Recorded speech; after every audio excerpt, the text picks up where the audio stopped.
देखु आज प्रमुख 5टी घटना को लेकर सांबादिक सम्मेलन अनुष्ठित होता चिटफंड जो स्काम होता परवर्ती समय सुप्रीमकोर्ट आम जाइलु सुप्रीमकोर्ट 5,000 कोटी टंकार जो फेरिया हिताधिकारी मानक जो मैंने भिक्टिम थे कही नव दास हत्याकांड मामलार सीबीआई तदंत और उच्चस्तरीय तदंत जो हाइकोर्ट जाइलु परवर्ती समय हाइकोर्ट रिजेंडर फाइल करने को सुजोग देले परवर्ती समय किंतु जितेबाला सीबीआई तदंत नव दास हत्याकांड घटनार सीबीआई तदंत पूर्व विभिन्न स्तर में दाबी बीजेपी नेता मैंने पूर्व दाबी करुले नव दास परिवार आज भेटिक सरकार को दाबी पत्र प्रदान कर नव दास हत्याकांड सीबीआई तदंत हो आम सरकार को आज दाबी करूँ सरकार को निवेदन करुँ सरकार नव दास हत्याकांड रे सीबीआई तदंत करंतु बोली चिटफंड घटना रे देखिए चिटफंड जो स्काम होता से बीजेडी तत्कालीन विधायक एवं सांसद माने संपृक्त थिले देखिए जो सहारा कोटी कोटी टंका भी देते से अनेक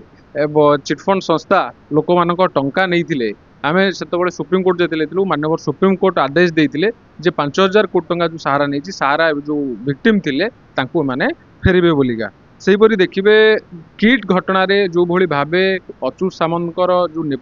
किट रे जमी केलेंकारी कथा कहतु जो नेपाली छात्र मृत्यु है से प्रसंग कहतु सबू घटना अच्युत सामंत विवादी हो पड़ते माने गत काली एनएचआरसी रिपोर्ट देइछंती जे किट कर्तृपक्ष एथिपाई दायी अच्छा तेणुक कार्यानुष्ठान नियाजो बोली सरकार को रेकमेंड कर तेणुक आम सरकार को दाबी रखीचु अच्युत सामंत और किट उपरे दृढ़ कार्यानुष्ठान ग्रहण कर जमी केलेंकारी और जिते सरकारी सहायता नहीं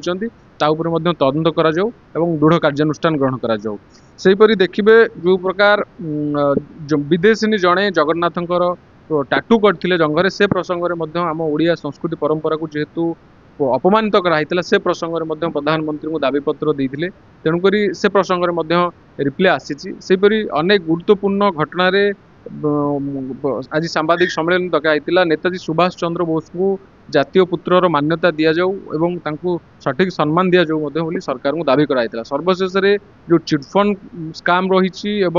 नवदास हत्याकांड मामला एवं किट घटना रे सरकार उच्च स्तरीय तदंत कर दृढ़ कार्यानुष्ठान ग्रहण करंतु बोली सरकार को दाबी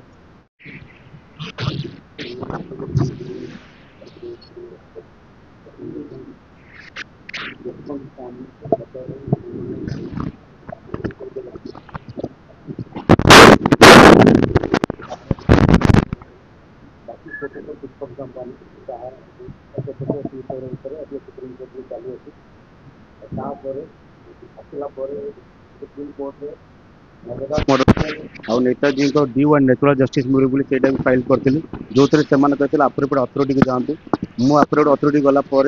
अथॉरिटी जो किसी रिप्लाई देने हाईकोर्ट को गला नवदास को केस की पीएल करी जनसद मामला कली जो थे कि कोर्ट क्राइम ब्रांच को स्टाटस रिपोर्ट मागिले स्टाटस रिपोर्ट मागी सारापर विदाउट मत न जन कि कोर्ट रिजेंडर न देवा न कोर्ट डिस्पोज करदेला है मैटर को आउे हाईकोर्ट नेताजी सुभाष चंद्र बोस को डी वन नेचुरल जस्टिस बोलू से एक्सेप्ट कले से जातीय पुत्र घोषणा करा बार्थ प्लेस को जातीय म्यूजियम बोली घोषणा करा मनोज मुखर्जी कमिशन को एक्सेप्ट करा जो लिखाई 18 अगस्त 1945 प्लेन कास्ट होना आउ रंकोजी टेम्पल आसेस ना बोली लिखाई द्वितीय कथा IB secret file regarding Netaji declassify सब कही सहित यहाँ आम हिंदू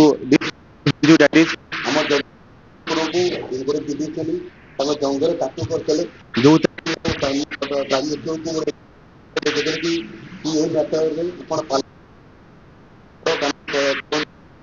कठोर कठोर दंड मिलता नेपाल तार हत्या हो सुसाइड हो तो जांच चलती मोहन मारी